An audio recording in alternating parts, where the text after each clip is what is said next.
organizational elections and authorized signatories. എന്താ മഴ.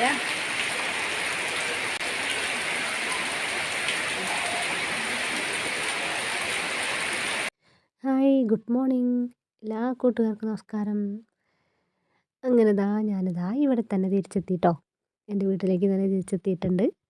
അപ്പോൾ ഞാൻ എവിടെയെന്ന് വെച്ചാൽ 2-3 ദിവസം ഞാൻ എൻ്റെ സ്വന്തം വീട്ടിൽ വിരുന്നുകാരിയായി പോയിട്ടുണ്ടായിരുന്നല്ലോ.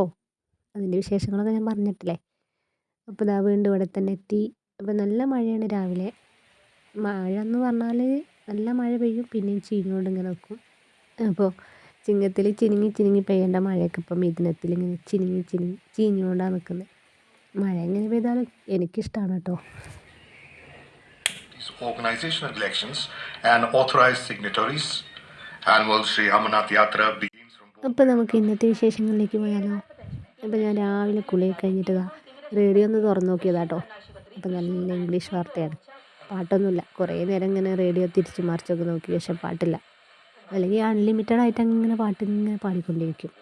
ഇത് രാവിലെ അങ്ങോട്ട് തുറന്നു വെച്ചാൽ രാത്രി അച്ഛൻ കിടക്കുമ്പോഴാട്ടോ റേഡിയോ പൂട്ടുക. പാട്ടും കേൾക്കാം, പിന്നെ ഓരോ വിശേഷങ്ങളും കേൾക്കാം, വാർത്തകൾ കേൾക്കാം, എല്ലാം കേൾക്കാം. അച്ഛൻ ചിലപ്പോൾ പറയുന്നേക്കാം നല്ല മഴയാണ് കേട്ടോ ഇന്ന്. അപ്പോൾ ഞാൻ ചോദിക്കും, ഇത് എവിടെ നിന്നാണ് കിട്ടിയത്? റേഡിയോയിൽ പറഞ്ഞതറിയും. പണ്ടൊക്കെ റേഡിയോ തന്നെയായിരുന്നല്ലോ അല്ലേ, പിന്നല്ലേ ടി വി ഒക്കെ വന്നത്. റേഡിയോ ഇപ്പോഴും എല്ലാവർക്കും ഭയങ്കര ഇഷ്ടം തന്നെയാണ്. ഇപ്പോൾ ഇന്ന് രാവിലെ ബ്രേക്ക്ഫാസ്റ്റ് എന്ന് പറഞ്ഞാൽ ഗോതമ്പ് ദോശയായിരുന്നു കേട്ടോ. എന്നും അരി കൊണ്ടുള്ള ദോശ, ഇഡ്ഡലി, പുട്ട്, അതായത് പച്ചരി കൊണ്ടല്ലേ ഉണ്ടാക്കുക. അപ്പോൾ ഒന്ന് മാറ്റി പിടിച്ചതാണ് കേട്ടോ. ഞാൻ 2 ദിവസം ഇഡ്ഡലിയോ ദോശ ഉണ്ടാക്കിയാൽ 3-ാമത്തെ ദിവസം ഗോതമ്പിൻ്റെ ദോശയാണ് കേട്ടോ ഉണ്ടാക്കാറ്, അല്ലെങ്കിൽ ചപ്പാത്തി ഉണ്ടാക്കും. എല്ലാവർക്കും ഭയങ്കര ഇഷ്ടമാണിത്. അപ്പോൾ ഇന്ന് ഗോതമ്പ് ദോശയ്ക്ക് കറി എന്ന് പറഞ്ഞാൽ തലേ ദിവസത്തെ മീൻ കറിയുണ്ട് കേട്ടോ. കുറച്ച് നാളികേരം അരച്ച് വെച്ച കറിയുണ്ട്. അപ്പോൾ അതൊന്ന് ചൂടാക്കിയെടുക്കുക. അപ്പോൾ ഞാൻ രക്ഷപ്പെട്ടു, കറിയൊന്നും ഉണ്ടാക്കണ്ട. അങ്ങനെ ചായ കുടിയൊക്കെ കഴിഞ്ഞപ്പോഴേക്കും വീണ്ടും മഴ ഇങ്ങനെ ട്രിപ്പായിട്ടാണ് പെയ്യുന്നത്. മഴ ഇങ്ങനെ കാണാൻ നല്ല രസമാണ്. ഞാൻ ചിലപ്പോഴൊക്കെ ഇങ്ങനെ കുത്തിയിരുന്ന് കാണും കേട്ടോ. ചിലപ്പോൾ പണിയെടുക്കുന്നതിൻ്റെ ഇടയിലും വന്നിട്ട് ഇങ്ങനെ ഒന്ന് നോക്കിയിരിക്കും മഴ പെയ്യുന്നത്. അപ്പോൾ ഇനി നമുക്ക് ഇന്നത്തെ ഉച്ചഭക്ഷണം ഉണ്ടാക്കാം കേട്ടോ. ഉച്ചഭക്ഷണം ഇന്ന് അരി അടുപ്പത്തിട്ടിട്ടുണ്ട്. പിന്നെ കറി വെക്കാൻ ഇന്ന് കൈപ്പങ്ങയും മാങ്ങയാണ് കേട്ടോ. അതായത് ഇങ്ങനെ കറി വെച്ചിട്ടുണ്ടാവുമല്ലോ എല്ലാവരും, ഞാൻ ഇടയ്ക്കിടയ്ക്ക് കാണിക്കാറില്ലേ. പിന്നെ ചക്കപ്പുഴുക്ക് ഉണ്ടാക്കിയിട്ടുണ്ട്, അതും ചായയും കുടിക്കണം ഒരു 11 മണിയാകുമ്പോൾ. അപ്പോൾ കയ്പ്പ നല്ല പച്ചമാങ്ങയാണ്, പുളിയില്ല പച്ചമാങ്ങ, അത് ഇട്ടിട്ട് കറി വയ്ക്കുക. പിന്നെ കുറച്ച് പച്ചമാങ്ങ തൊട്ടപ്പുറത്തെ വീട്ടിലത്തെ ജാനുവച്ചി തന്നതാണ് കേട്ടോ. അവരെ മാമത്തെ ലാസ്റ്റ് മാങ്ങയാണത്. അപ്പോൾ ഇത് ചെറുതായിട്ട് മധുരമുണ്ട്, പുളിയുണ്ട്. അപ്പോൾ ഞാനിത് കുനുകുനി അരിഞ്ഞിട്ടൊന്ന് അച്ചാറിട്ട് വെക്കട്ടെ. അപ്പോൾ മാങ്ങ അച്ചാറില്ല, മാങ്ങ ഉപ്പിലിട്ട് വെച്ച മാങ്ങ അവിടെ ഉണ്ട്. അപ്പോൾ നല്ല മൂത്ത് മാങ്ങയൊക്കെ പൊട്ടി ഇങ്ങനെ വിണ്ട് കീറിയ പോലെ ആയിട്ടുണ്ട്. പിന്നെ മീൻ ഇന്ന് കിട്ടിയത് നെത്തോലിയാണ് കേട്ടോ, അതായത് നത്തൽ. ഇവർ നത്തൽ അറിയും, ഞാൻ വത്തൽ അറിയും. ഇനി നമുക്ക് കൈപ്പങ്ങ കറി വെക്കാം കേട്ടോ. കൈപ്പങ്ങയും മാങ്ങയും മാത്രമല്ല, ഇതിലേക്ക് വേറെ സാധനം കൂടി ഉണ്ട്, നല്ല ചക്കക്കുരും കൈപ്പയും കറി വെച്ചാൽ നല്ല ടേസ്റ്റാണ്. മോരൊഴിച്ചും വെക്കാം, പുളി ഒഴിച്ചും വെക്കാം, മാങ്ങ ഇട്ടും വെക്കാം. അപ്പോൾ ചക്കക്കുരു ഇട്ട് കൊടുത്തിട്ടുണ്ട്, കൈപ്പങ്ങയും മാങ്ങയും അരിഞ്ഞിട്ടുണ്ട്, അതിലേക്ക് ഇഞ്ചി കൊത്തി അരിഞ്ഞിട്ടുണ്ട്, പച്ചമുളക് കീറി ഇട്ട് കൊടുത്തിട്ടുണ്ട്, കറിവേപ്പിലയുണ്ട്, മഞ്ഞൾപ്പൊടി, മുളക് പൊടി, ഉപ്പ്, പാകത്തിന് വെള്ളം. എന്നിട്ട് 5 വിസിലാവുന്നവരെ വേവിക്കുക. നാളികേരം അരച്ച് വയ്ക്കുക, കടുക് വറുത്തിടുക, അത്രയേ ഉള്ളൂ. അപ്പോൾ ഞാനിത് കുക്കറിലാക്കി അടുപ്പത്ത് വെക്കട്ടെ. അതിന് ശേഷം ഞാൻ മാങ്ങ കുനുകുനി അരിഞ്ഞെടുത്ത് വെച്ചിട്ടുണ്ട് കേട്ടോ. മാങ്ങയിലേക്ക് എരിവുള്ള മുളക് പൊടി, ഇച്ചിരി കാശ്മീരി മുളക് പൊടി, പിന്നെ ഇത്തിരി മഞ്ഞൾപ്പൊടി, ഉപ്പ് എല്ലാം കൂടി ഇങ്ങനെ മിക്സാക്കി വെച്ചതാണ് കേട്ടോ. അപ്പോൾ അതിലേക്ക് വെള്ളം കണ്ടോ, ഉപ്പ് ഇട്ട് തിരുമ്മി വെച്ചിട്ട് അതൊന്നും വെള്ളം. ഇനി ഇത് അച്ചാറിടണം, കുറച്ച് സമയം കഴിഞ്ഞിട്ട് അച്ചാറിടണം. അപ്പോൾ നന്നായിട്ടൊന്ന് ഉപ്പ് പിടിക്കട്ടെ. അപ്പോൾ ഒന്ന് അടച്ച് വെക്കുകയാണ് കേട്ടോ. മാങ്ങയൊക്കെ അരിഞ്ഞ് റെഡിയാക്കി വന്നപ്പോഴേക്ക് നമ്മുടെ കയ്പ്പയും ചക്കക്കുരു നന്നായിട്ട് വെന്തുടഞ്ഞിട്ടുണ്ട്. ഇനി അതിലേക്ക് നാളികേരം അരച്ച് വെച്ചത് അതും കൂടി അരച്ചൊഴിച്ചിട്ട് ഒന്ന് തിളപ്പിച്ചെടുക്കുകയാണ് കേട്ടോ. എന്നിട്ട് കടുകും കറിവേപ്പിലയും വറ്റൽമുളകും പിന്നെ ഒരു ഇച്ചിരി മുളകും പൊടിയും കൂടി ഇട്ടിട്ട് വറുത്തിട്ടാൽ നല്ല ടേസ്റ്റും ഉണ്ടാവും, കറി നല്ല കളറും ഉണ്ടാവും. അങ്ങനെ എൻ്റെ കറി കണ്ടോ, കറിയൊക്കെ വറുത്തിട്ട് സെറ്റാക്കിയിട്ടുണ്ട്. പിന്നെ നത്തൽ മീൻ ഞാനൊരു ഇത്തിരി വെള്ളത്തിൽ മുളകിട്ട ചെറിയൊരു കറി ആക്കിയിട്ടുണ്ട്. പിന്നെ എന്താ ചോറ് റെഡി. അങ്ങനെ ഉച്ചഭക്ഷണം റെഡിയായി. ഭക്ഷണം ഉണ്ടാക്കാനൊന്നും വലിയ പാടൊന്നുമില്ല. വേഗം എളുപ്പത്തിൽ നമുക്ക് സാധനങ്ങളുണ്ടായാൽ റെഡിയാക്കി വേഗം വേഗം വെക്കാൻ പ്രത്യേകിച്ച് പണിയൊന്നുമില്ല. വേഗം വേഗം ചെയ്ത് തീർക്കാം. അങ്ങനെ ഇന്നത്തെ ഉച്ചഭക്ഷണമൊക്കെ റെഡിയായി. ഇനി ഞാൻ ചെറിയൊരു വിശേഷം പറയാം കേട്ടോ. നമ്മുടെ ജീവിതത്തിൽ നടക്കുന്ന വിശേഷങ്ങളും നല്ലതും ചീത്തയായിട്ടുള്ള വിശേഷങ്ങളൊക്കെ നമ്മൾ പറയാറുണ്ടല്ലോ. അപ്പോൾ ഞാൻ ഒരുപാട് നാളായിട്ട് ആഗ്രഹിച്ച ഒരു സാധനം ഞാൻ കൊറിയറായിട്ട് വരുത്തിയിട്ടുണ്ട് കേട്ടോ. ഇപ്പോൾ ഞാനിതിൻ്റെ ഷോർട്ട് വീഡിയോ ഇട്ടിട്ടുണ്ടായിരുന്നു കേട്ടോ. അപ്പോൾ എന്താണെന്ന് വെച്ചാൽ ഇത് ട്രൈപ്പോഡാണ് കേട്ടോ.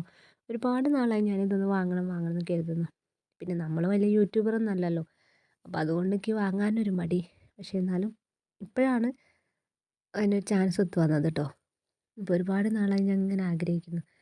ഇപ്പോൾ ഇത് എനിക്ക് ഓർഡറാക്കി തന്നത് എൻ്റെ നാത്തൂൻ തന്നെയാണ് കേട്ടോ. നാത്തൂൻ എന്ന് പറഞ്ഞാൽ കസിൻ ബ്രദറിൻ്റെ വൈഫ് ഉണ്ടല്ലോ, നമ്മുടെ സ്വപ്നക്കൂട്, എൻ്റെ സ്വപ്നക്കൂട് ചാനലിലെ അനിതേച്ചി, അവരെൻ്റെ നാത്തൂനാണ് കേട്ടോ. അപ്പോൾ അവരോട് ഞാനിങ്ങനെ ട്രൈപ്പോഡിൻ്റെ കാര്യം പറഞ്ഞപ്പോൾ അവരാണത് എനിക്ക് ഓൺലൈനായിട്ട് ഓർഡറാക്കി റെഡിയാക്കിയൊക്കെ തന്നത് കേട്ടോ. അപ്പോൾ പുള്ളിക്കാരിക്ക് വലിയൊരു താങ്ക്സ് ഉണ്ട്. സ്പെഷ്യൽ താങ്ക്സ് ഉണ്ട് സ്വപ്നക്കൂടിന്. അപ്പോൾ ദാ സാധനം കയ്യിൽ കിട്ടി. പക്ഷേ ഇത് എന്താ കാട്ടേണ്ടതെന്നറിയില്ല. പിന്നെ ഒരു കാര്യം കൂടി പറയാനുണ്ട്. ഞാൻ എൻ്റെ ജീവിതത്തിൽ ആദ്യമായിട്ടാണ് ഒരു ഓൺലൈനായിട്ടൊരു സാധനം ഇങ്ങനെ ഓർഡർ ചെയ്യുന്നതും കൊറിയറായിട്ട് വരുന്നത് കേട്ടോ. ആദ്യമായിട്ട് ചെയ്യുന്നൊരു സാധനമാണിത്. ദാ അപ്പോൾ സാധനം കണ്ടോ?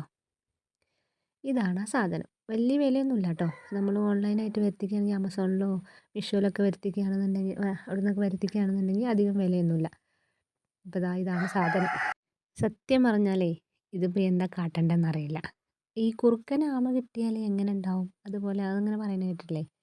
ആമേനെ കൈ കിട്ടിയാൽ ആമ തല ഉള്ളിലേക്ക് വലിച്ചാൽ പിന്നെ ഒരു രക്ഷയില്ലല്ലോ. തിരിച്ചു മറിച്ചും നോക്കുക എന്നല്ലാതെ അതുപോലെ അവസ്ഥയാണ്. അപ്പോൾ ഇത് ഞാൻ കുറേ നേരം ഞാനിതിങ്ങനെ നോക്കി ഇതെന്താ ചെയ്യേണ്ടതെന്ന്. ഞാൻ എങ്ങനെ നോക്കിയിട്ടും എനിക്കിതൊരു എത്തും പിടിയും കിട്ടണില്ല കേട്ടോ. അവസാനം ഞാനൊരു പണി ചെയ്താൽ എന്താണെന്നറിയോ? നേരെ നമ്മുടെ സ്വപ്നക്കൂടിനെ തന്നെ വിളിച്ചു. അവരെ വീഡിയോ കോൾ വിളിച്ചിട്ട് ഇത് എങ്ങനെയാണ് എന്താണെന്നൊക്കെ ചോദിച്ചറിഞ്ഞു. ഇപ്പോൾ ഒക്കെ ശരിയായി. അവളെന്നോട് പറഞ്ഞു അവിടെ തിരിക്കി ഇവിടെ തിരിക്കി എന്നിട്ടത് വലിക്കി അങ്ങനെ വിടർത്തി വെക്കി അങ്ങനെയൊക്കെ പറഞ്ഞപ്പോഴാണ് ഇത് ശരിയായത്. അപ്പോൾ കണ്ടോ, ഇപ്പം നല്ല ഹൈറ്റ് ഉണ്ട് കേട്ടോ. നല്ല നീളത്തിൽ വെച്ചിട്ട് നമുക്ക് വീഡിയോ എടുക്കാം, തിരിച്ചും മറിച്ചെടുക്കാം. ഇനിയിപ്പോൾ ആരെയും സഹായം വേണ്ടല്ലോ. ഞാൻ എൻ്റെ അടുത്തുള്ളത് ചെറിയൊരു സെൽഫി സ്റ്റിക്ക് ആയിരുന്നു കേട്ടോ. ആ സ്റ്റിക്ക് വെച്ചിട്ടാണ് ഞാൻ ചെയ്യാറ്. അല്ലെങ്കിൽ പിന്നെ ഫോൺ എവിടെയെങ്കിലുമൊക്കെ കുത്തിച്ചാരി വെക്കും, അങ്ങനെയൊക്കെയാണ്. അതുകൊണ്ടാണ് അധികം വീഡിയോസ് ഇങ്ങനെ ജെർക്ക് ചെയ്യുന്നത്. ഇപ്പോൾ കണ്ടോ, നല്ല. അപ്പോൾ ഞാനിത് പ്രതീക്ഷിച്ചതിനേക്കാളും ഏറ്റവും നല്ല വലുപ്പമുണ്ട് കേട്ടോ. നല്ല നീളത്തിലായിട്ടാണ് ഇത് കിട്ടിയിരിക്കുന്നത്. അപ്പോൾ എനിക്ക് ഭയങ്കര സന്തോഷമായി. കണ്ടോ, ഇനിയിപ്പോൾ ഇത് വെച്ചിട്ട് വീഡിയോ ചെയ്യണം. ഇനിയിപ്പോൾ ഒറ്റയ്ക്ക് സംഘഗാനം പാടാലോ എന്ന് പറയുന്ന പോലെ ഇനിയിപ്പോൾ ഒറ്റയ്ക്ക് തന്നെ എനിക്ക് എടുക്കാമല്ലോ. ഇത്രയും കാലം ഒറ്റയ്ക്ക് തന്നെ ആട്ടോ എടുക്കാറ്. വീട്ടിലേക്ക് പോകുമ്പോഴാണ് പിള്ളേരൊക്കെ സഹായിച്ചു തരിക. ഇവിടെ ആകുമ്പോൾ പിന്നെ ഇപ്പം ഞാൻ ഒറ്റയ്ക്കല്ലേ ഉള്ളൂ. പിന്നെ എവിടെയെങ്കിലുമൊക്കെ ദൂരയാത്രയൊക്കെ പോകുമ്പോൾ നമ്മളെ ചങ്ങാതി വീഡിയോ ഒക്കെ എടുത്ത് തരും കേട്ടോ. ഇപ്പോൾ കണ്ടോ, ഇനിയിപ്പോൾ ഒരു വീഡിയോ എടുക്കൽ തന്നെ ആയിരിക്കും. അപ്പോൾ ഇത്ര ഹൈറ്റ് ഉണ്ട് കേട്ടോ അത്. ഇപ്പോൾ ഞാൻ ഇതുമ്മേ ഫോണൊക്കെ സെറ്റാക്കി വെച്ചിട്ട് ജസ്റ്റ് ഒന്ന് വീഡിയോ എടുത്ത് നോക്കിയതാണ് കേട്ടോ. ഒരു എക്സാമ്പിൾ ശരിയായിനോന്ന് അറിയാൻ വേണ്ടി. അപ്പോൾ കുഴപ്പമൊന്നും തോന്നിയിട്ടില്ല കേട്ടോ. അപ്പോൾ ഏതായാലും എനിക്ക് സാധനം ഇഷ്ടപ്പെട്ടു. ഇത് ഓർഡർ ചെയ്ത് തന്ന നമ്മുടെ സ്വപ്നക്കൂട് സ്പെഷ്യൽ താങ്ക്സും ഉണ്ട് കേട്ടോ. അപ്പോൾ ഇത്രയൊക്കെ ഉള്ളൂ കേട്ടോ ഇന്നത്തെ വിശേഷങ്ങൾ. ഇനി ബാക്കി വിശേഷങ്ങളൊക്കെ ആയിട്ട് പിന്നെ വരാം കേട്ടോ. അപ്പോൾ വീഡിയോ കണ്ട് ഇഷ്ടമായിട്ടുണ്ടെങ്കിൽ സപ്പോർട്ട് ചെയ്യാൻ മറക്കരുത് കേട്ടോ. Thank you.